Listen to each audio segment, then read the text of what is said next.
kita semua, apakah menamakan oposisi atau perintah, ayolah kita berbeda pendapat itu dalam konteks yang lebih santun, itu aja. Jadi misalnya kalau mau ngeritik presiden kita, mau ngeritik sini, ya kritik aja, enggak apa-apa kritik saya, senang aja. Tapi tentu dengan kesantunan timur kita itu yang perlu kita pelihara. Jadi kalau ada yang bilang misalnya mana kebebasan di dikekang, kebebasan apa?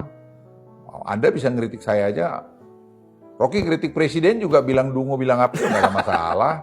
Presiden walaupun terus terang itu menyakitkan, tapi ya sudah. Nah jadi, tapi ke depan saya hanya himbau dengan seperti ini. Ayo kita bangun bangsa kita ini dengan spirit kebersamaan. Bahwa kita berbeda harus ada beda. Karena kalau tidak ada beda nanti kita jadinya ABS, jadi lupa gitu. Ya, Anda kritik juga saya dengar, saya tanya si Firman Man ini bagaimana ini barang ini, saya bilang, oke Pak, ini datanya begini. Oke, kita terima. Jadi sehingga ada teman-teman yang bilang, Pak Gerung misalnya, ini contoh ini, Rocky mau begini. Saya bilang, nggak apa-apa, kita dengar. Nah, setelah kita makan di kantor saya bilang, paten juga kawan nih gitu. Jadi, it's okay. Beda pendapat, enggak ada perlu mesti jadi musuhan. Nah, fungsi itu yang tidak dihasilkan, itu fungsinya ada partai yang... Boleh diminum nih kan? Silakan. Soalnya aku dari tadi... Ini apa nih? Ini enak ini, apa namanya? Jamu, apa nih? Oke, ini jamu apa? Jamu temulawak. Oke. Kan mestinya keseimbangan prestasi dan kritik itu dilakukan oleh pihak oposisi. Nah, dulu saya beroposisi pada Pak Jokowi, lalu dianggap saya pro Pak Prabowo tuh. Tapi saya terangkan waktu itu, saya beroposisi pada Pak Jokowi bukan untuk memperoleh kekuasaan. Pak Prabowo beroposisi untuk memperoleh kekuasaan tuh. Jadi beda motifnya itu. Nah sekarang Pak Prabowo ada di dalam dan kita tahu bahwa Pak Luhut pasti punya hubungan khusus dengan Pak Prabowo. Orang anggap ya hubungan Pak Prabowo dan Pak Luhut itu semacam hate and love relation gitu. Kadang-kala berseberangan, tapi kadang-kala tahu bahwa ada sesuatu yang mesti diselamatkan bangsa ini. Nah, ya kami punya sama dengan Prabowo, kami itu punya sama pikiran, tanggung jawab bahwa Indonesia ini harus satu. Itu satu. Bahwa kita beda sana sini, ya tetap sebagai teman. Jadi saya menghargai perbedaan itu.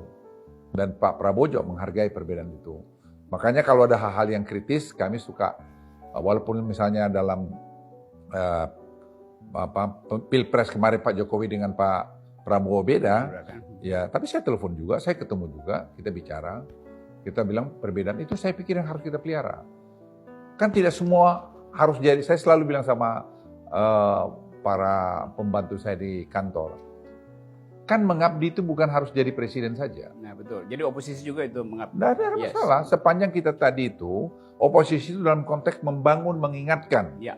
Pejabat-pejabat, pengambil keputusan negara, kau ingat loh, masih ada sisi lain yang kau belum lihat. Dengerin ini. Jadi, mungkin dia sudah lihat, sudah lakukan, tapi belum dikomunikasikan. Atau belum, dan seterusnya. Itu yang perlu kita bangun di Republik ini. Karena menurut saya, Republik ini luar biasa hebat. Rock benar. Saya umur 75 tahun loh, Rocky. Saya lihat itu Oke, saya hebat. Iya, jadi pengalaman Pak Luhut memberi jalan kita untuk optimisme itu. Tetapi coba kita uji sedikit ya. Keadaan sekarang Indonesia ada problem disparitas itu yang mesti kita selesaikan. Ada pertumbuhan ekonomi yang terhalang oleh COVID-19 itu. Tapi ada juga disparitas yang tinggi itu. Pada saat yang sama kita diancam oleh kondisi global. Ketegangan di Cina Selatan, di Indo-Pasifik, di Eropa segala macam. Lalu kita bikin semacam hipotesis bahwa keadaan di 98 waktu reformasi sangat mungkin berlaku sekarang. Walaupun dalam skala dan kualitas yang berbeda. Nah, itu memungkinkan kita semacam contingency plan itu. Apa persiapannya kira-kira kalau keadaan itu? Kan kita nggak tahu faktor internasional seberapa banyak intervensi politik kita tuh. Kalau terjadi semacam social unrest seperti 98, lalu orang berupaya untuk menyelamatkan Indonesia bangsa ini. Dibutuhkan yang disebut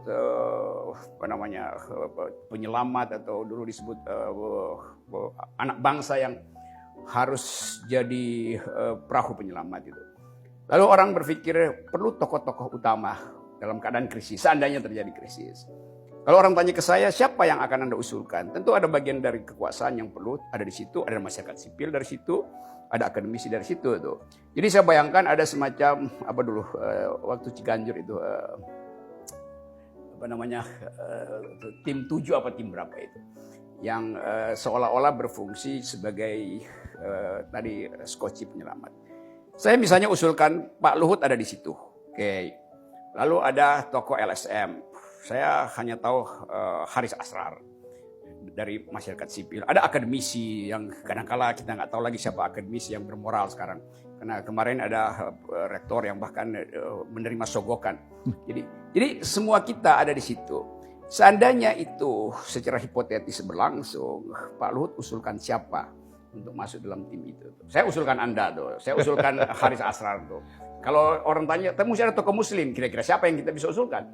Harus akademisi. Ini saya kekurangan stok nih, Pak Luhut yang bisa tambahin. Ya, saya hipotesis itu kan mesti ada gejala awal kan seperti. Saya nggak lihat gejala awal untuk ke situ. Jadi ya saya nggak perlu membuat skenario seperti itu. Jadi karena saya kan punya intelijen pastilah lebih banyak dari Rocky Gerung kan, karena saya punya saya dilengkapi oleh sistem yang saya bisa melihat berbagai kemungkinan sampai pada saya mungkin menyusun satu skenario itu. Iya. Saya kira itu masih sangat jauh.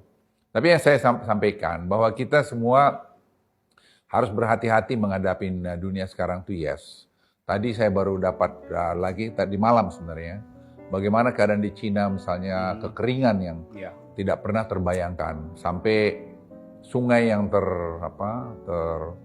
nomor 3 terbesar di dunia itu juga kering. Sehingga di Shanghai misalnya listrik dijatah. Itu negara yang sudah begitu maju. Di Eropa itu terjadi yang sama juga, kering. Di Amerika kita lihat orang antri makan.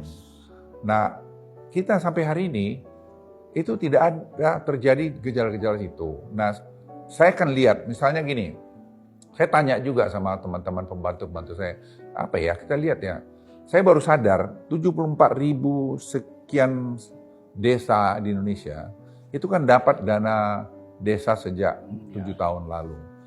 Saya kepala staf presiden itu. Tidak pernah kita terpikir dampaknya ini luar biasa. Dampaknya ini luar biasa akibatnya apa? Karena 1 miliar lebih kurang atau 1,5 miliar lebih kurang tiap tahun dana itu berputar di desa itu. Dan itu desa itu sehingga ekonominya hidup. Tidak pernah bayang, itu mungkin ekonomi kita semua lah, nggak terpikir itu. Tapi saya lapor Presiden, Pak ada beberapa pilar kemajuan kita Pak sekarang, saya bilang. Saya lapor, 1 itu tadi harga komoditi yang naik. Yang kedua, downstream industri yang jalan sekarang ini, hilirisasi itu. Kemudian efisiensi dengan digitalisasi. Tapi satu lagi itu dana desa. Dana desa itu membuat Indonesia demikian.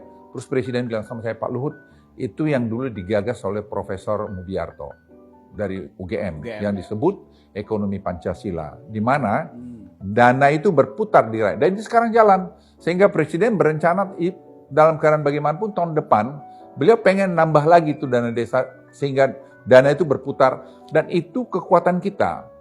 Jadi kalau orang bilang ada chaos kalau rakyat tidak makan, tapi kalau di pedesaan itu dia bisa nanam singkong, bisa dia nanam cabai, bisa nanam onion, dia bisa nanam padi, dia bisa perbaiki jalannya. Yang buat kita mungkin 1,5 miliar itu kecil.